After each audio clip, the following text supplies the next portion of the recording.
Introduce yourself and what do you do? Yes, my you already, as you already said, Maurice Samen Danse is my name, and yes, what I do, I study here. I grew up in Cameroon and come here to study, so I achieved with a PhD in ethnology and a master degree in sociology, and those two enable me to focus to work. I mean, they build my background for my work now as a cultural coach. In cultural coach, I research and make also program for self development programs, good for cyber society as well as for corporate and so on. So, in other hands, I am a project manager for a program, anti-racism program called POYUSU. This is a program from a association called Fulda Afrika Verein. Okay. And this program is funded by the Bundeskanzleramt in Okay. Germany. So, Good. the aim is to counsel. Is the focus is counseling African people, black person, about the issue racism and so on. So it's just focus on black person. That Okay. is also something new. Counseling a office for black person from black person, Okay. because sometime many people experience maybe racism or have some issue, but they will go in some office and there's somebody from another community sitting there. Yeah. Maybe sometimes they have the feeling the person doesn't even really feel or understand what is meaning and so on. Yeah. That is to be short. That is what I do. And other hand, I am also lecturer at the university, Goethe University Frankfurt, Okay. in anthropology, African study. Oh, good. Yes. What are some of the challenges and potentials of Africans in Germany? I will start with potentials. The potentials here, we can see the potential we bring, what we bring, and the potential we could take. We could benefit. So that's what we bring. We bring here the potential. What we bring is most of the people who come now is they are young people. Young people means also they have some strength and so on, even some mental strength, physical strength, and they bring also a lot of experience and so on. That's a huge potential for this society, the society that welcome them, because, and as we see, we need this society needs more and more young person, and even working forces and so on. And the potential we can benefit here is also when people, most of people who come here is maybe to for the better education, maybe for better life, let's say like that. This better life can express in education, in salary, and so even Work. if work, even to security. Some people come because they come from countries where there is a war or where they don't feel safe and so on and so on. There can be many reasons, even some family reasons. Some people come because maybe they get married and so on. Come. And that means here is also an opportunity, a benefit, opportunity to have a better life for those who also come here from that. And now we have the opportunities, and then you call what we call it, the Challenges. challenges. Yeah. The challenges now, it can be really, it is, we have different level. Yeah. The first level is the people come in a new land. Yeah. The first challenge will be at first the climate at all, Yeah. So. cold and so. Second challenge, how the people live here. When I came at the beginning, I was like, you have the feeling it's like there is a funerals or something like that. The streets are empty and Yeah. and so Yeah. on. Yeah.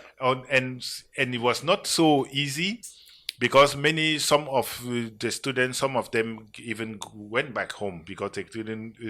It was not easy, and then we have the struggle of language, The different culture make people language, yeah.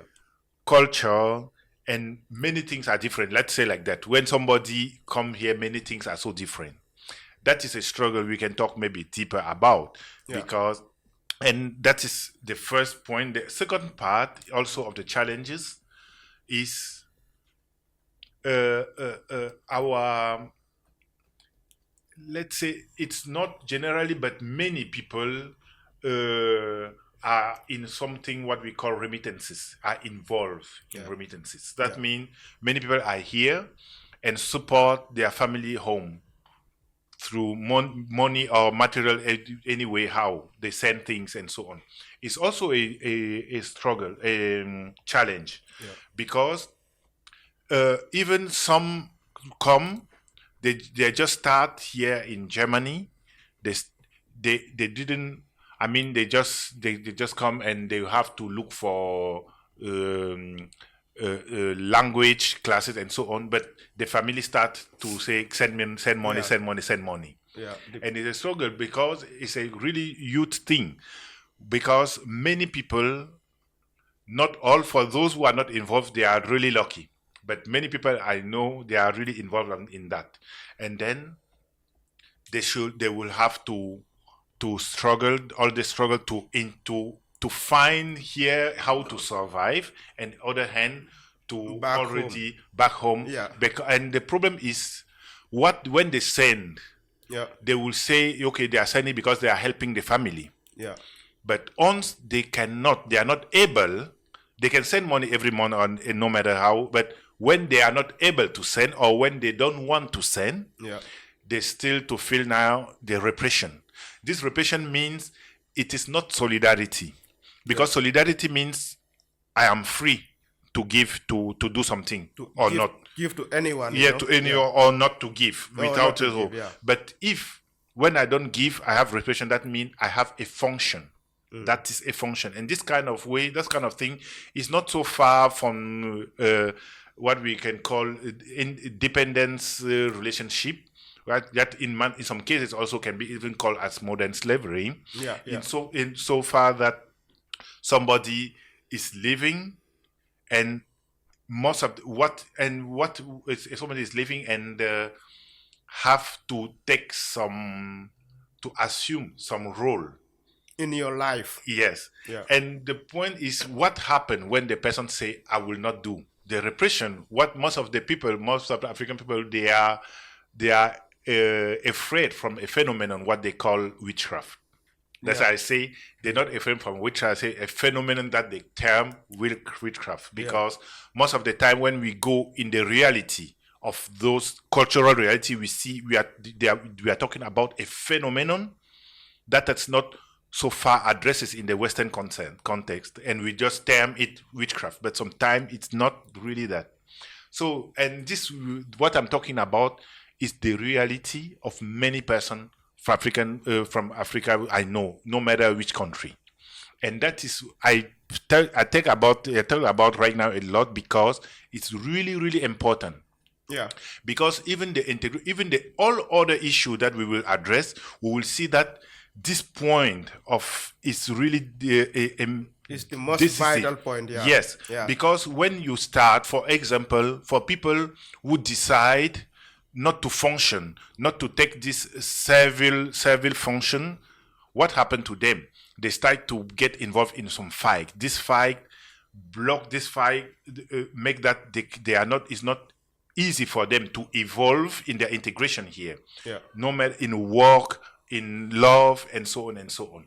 That is the challenge. That is and another challenge.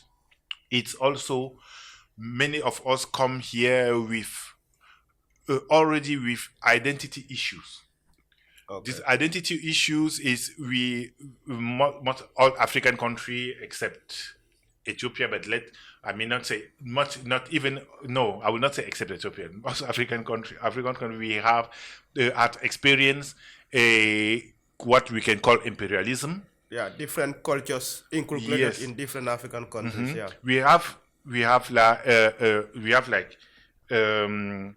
cultural, financial, economic, religious, and so on imperialism. That means many worldview philosophy from other culture, African have been imported to Africa, and so that makes people there. They even, for example, colonization had the aim to change the identity of people. So the people change most of the time. Now the young African who come, sometimes they come, they don't have African identity, and they don't have a Western identity. And that's point most of the time. Also, the integration is when you don't know, when you don't have root in your own culture. Sometimes it's not easy to establish take another the other for culture. other culture. Yeah. That is for me the challenges the community, many people from Africa face in this country.